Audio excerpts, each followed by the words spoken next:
नहीं, अगर वो लोग जंतर मंतर पे पहुंचे तो ये तो बहुत बड़ा सेंट्रल एजेंसीज का सिक्योरिटी फेलियर है। अगर आप देश के इतने सेंटर में जहां पर एक बहुत पीसफुल प्रोटेस्ट हो रहा है, वहां पे इस तरह के लोग अगर पहुंच गए तो ये तो बहुत बड़ा इंटेलिजेंस फेलियर है।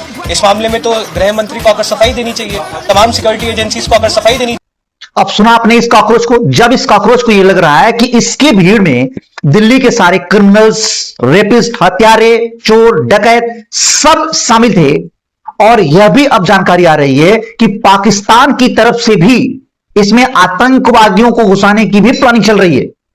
जब जांच में सब कुछ सामने आ रहा है तो इस कॉकरोच की भाषा सुनिए। अब ये कॉकरोच कह रहा है कि ये तो पुलिस की जिम्मेदारी थी ना।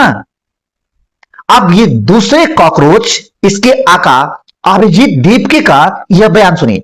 जंतर मंतर पर आने के लिए हमें वीजा इशू करना पड़ेगा क्या हमें? इसके बाद अगर कोई भी पुलिस वाला आधार कार्ड मांगता है प्रोटेस्ट साइट पर आने के लिए, प्लीज मुझे बताइए। जंतर मंतर पर आधार कार्ड की जरूरत नहीं आने के लिए। इस देश के नागरिक है सारे, बहुत सारे लोगों को कल से मैं सुन रहा हूँ आधार कार्ड से किया जा रहा है लोगों का।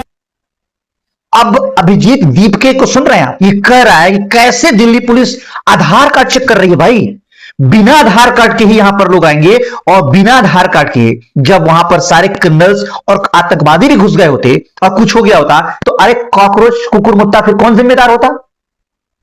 तो जिस तरह से ये पुलिस का विरोध कर रहा है आधार कार्ड पे, और वहां पर जिस प्रकार से हिंसा हुई, सारे क्रिमिनल्स घुसे, आतंकवादियों को घुसाने की प्लानिंग थी, इस बात को लेकर मोदी जी एफआईआर क्यों नहीं कर रहे हैं? इसके ऊपर एफआईआर क्यों नहीं हो रहा है?